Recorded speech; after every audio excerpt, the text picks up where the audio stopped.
ለ372 ዓመታት እንቅልፋቸውን ተኝተው ከ372 ዓመታት በኋላ የነቁትን ቅዱሳን ሰባቱን ባልንጀራሞች ስንቶቻችሁ ታውቋቸዋላችሁ?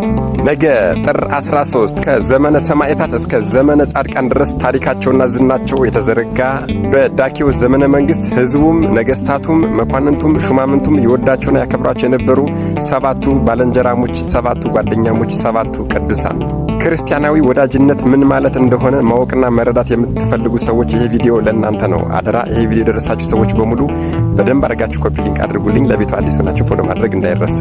በ3ኛው መቶ ክፍለ ዘመን ንጉሱ ዳኪዎስ እምነቱን ክዶ ወደ ጣዖት አምልኮ በተገለበጠበት ጊዜ እነዚህን ሰባት ባልንጀራሞች እጅግ በጣም ይወዳቸውና ያከብራቸው ስለነበረ ወደ ቤተ መንግስቱ አስጠርቶ ለጣዖት እንዲሰግዱ ካልሆነ ግን እንደሚቀጣቸው ነገራቸው። ከዚያም ዛሬ ባትወስኑም የምታስቡበት 7 ቀን ልስጣችሁ ብሎ አሰናበታቸው። እነዚህ ቅዱሳንም እሱ ካሰናበታቸው በኋላ በአንድ ላይ ተማከሩና እንዴት ለጣዖት እንሰግዳለን፣ ጣዖት እንዴት እናመልካለን ብለው ሰባቱን ባልንጀራሞች ያላቸውን ሀብትና ንብረት ለችግረኞች መጽውተው የተወሰነች ሳንቲም ብቻ ይዘው ወደ በረሃ ሄዱና በአንድ ዋሻ ውስጥ ገብተው ተቀመጡ። ንጉሱም ወደ ጦርነት ሄዶ ነበርና ከ7 ቀን በኋላ ከጦርነት ሲመለስ እነዚህን 7 ባልንጀራሞች መልሳቸውን ሊሰማ ፈልጎ አስፈለጋቸው።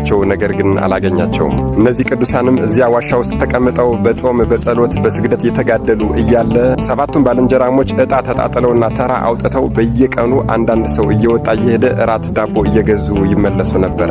ይህንን የተመለከተ አንድ የበግ እረኛ ብቻ ነበር። ሌላ ሰው ግን ያሉበትን ቦታ ማንም አያውቅም ነበር። ታዲያ እነዚህ ሰባቱ ባልንጀራሞች በየቀኑ በየተራ እየወጡ ዳቦ ሲገዙ እንደነገርኳችሁ ይሄ የበግ እረኛ ብቻ ይከታተላቸው ነበር። ታዲያ ከዕለታት አንድ ቀን ግን አንደኛ ወንድማቸው ወደ ከተማ ወጥቶ ዳቦ እየገዛ እያለ ንጉሱ ዳኪዎስ ከጦርነት ተመልሶ እነሱን እያስፈለገ እንደሆነ ሰምቶ መጥቶ ለወንድሞቹ ነገራቸው። ከዚያች ቀን በኋላ ግን ከዚያች ዋሻ ውስጥ ከዚያች በዓት ውስጥ ላይወጡ ተነጋገሩ። ልዑል እግዚአብሔርም ይህንን ጽናታቸውን ተመልክቶ እንቅልፋቸውን እንዲተኙ አድርጓቸዋል። እንቅልፋቸውን ከተኙ በኋላ ግን አልነቁም።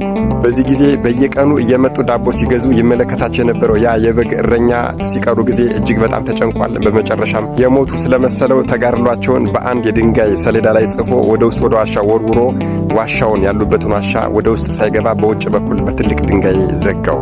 እነዚህ ቅዱሳንም ተኝተዋልና አልነቁም። ነገር ግን የተኙት ለ372 ዓመታት ነበር። አዎ ለ372 ዓመታት።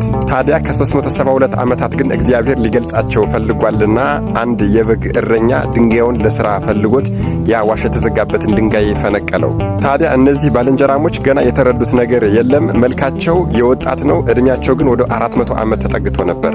አዎ እንደ ንጉሱ እንደ አቤሜሌክ ለብዙ ዓመታት መተኛታቸው አልታወቃቸውም እና ለነሱ አንድ ቀን ተኝቶ የተነሱ መስሏቸዋልና ተረኛው ዳቦ ገዢ ማን ነው ተባብለው ብድግ ብሎ አንዱ እራት ሊገዛ ወደ ከተማ ወጥቷል። እንግዲህ አሁን ችግሩ የሚፈጠር እዚህ ላይ ነው። አዎ እሱ ዳቦ ሊገዛበት እራት ሊገዛበት ይዞት የወጣው ሳንቲምና አሁን ማህበረሰቡ እየተጠቀመበት ያለው ሳንቲም ይለያየ ነበረ። አዎ እሱ የያዘው ሳንቲም ከ400 ዓመታት በፊት የነበረ የዳኪዎስ ምስል ያለበት የዳኪዎስ ስም ያለበት ሳንቲም ነበር። በዚህም የተነሳ በነጋዴዎቹና በዳቦ ሻጮቹ የተደበቀ የከበረ ገንዘብ አግኝተሃል ተብሎ ወደ ንጉሥና ወደ ሊቀ ጳጳሱ ተከሶ ተወሰደ። እሱም የሆነውን ነገር በዳኪዎስ ዘመነ መንግስት ያለ መስሎታልና እስከ 7 ባልንጀራሞቹ ድረስ ያለውን ታሪክ ተናግሯል። ንጉሥና ሊቀ ጳጳሱም በዓይናችን ካላየን አናምንም ብለው ከዚህ ከአንደኛ ወንድም ጋራ ወደ ዋሻው አብረው ሄደዋል። ወደ ዋሻው ይዟቸው በሄደ ሰዓት ወደ ዋሻው ሲገቡ እነዚህ 6ቱ ባልንጀሮቹ እጃቸውን ዘርግተው ቀጥ ብሎ ጸሎት ሲያደርጉ እጃቸው እንደ ፋና ሲያበሩ ከመሬትም ከፍ ብለው ተመለከቷቸው። አዎ ንጉሥና ሊቀ ጳጳሱ እጅግ በጣም ደንግጠዋል።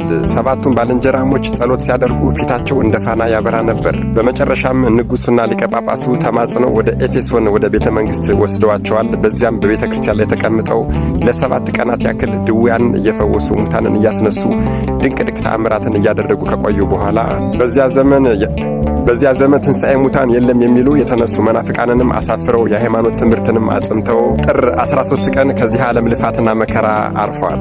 ወገኖች የእግዚአብሔር ሥራ ግን እጅግ በጣም አይገርማችሁም? አምላከ ቅዱሳን መድኃኔ ዓለም ኢየሱስ ክርስቶስ ከ7ቱ ባልንጀራሞች ረድኤት፣ በረከት፣ ምልጃ፣ ቃል ኪዳን፣ ፍቅር፣ ጽናት አይለየን። አሜን። ይቆያል።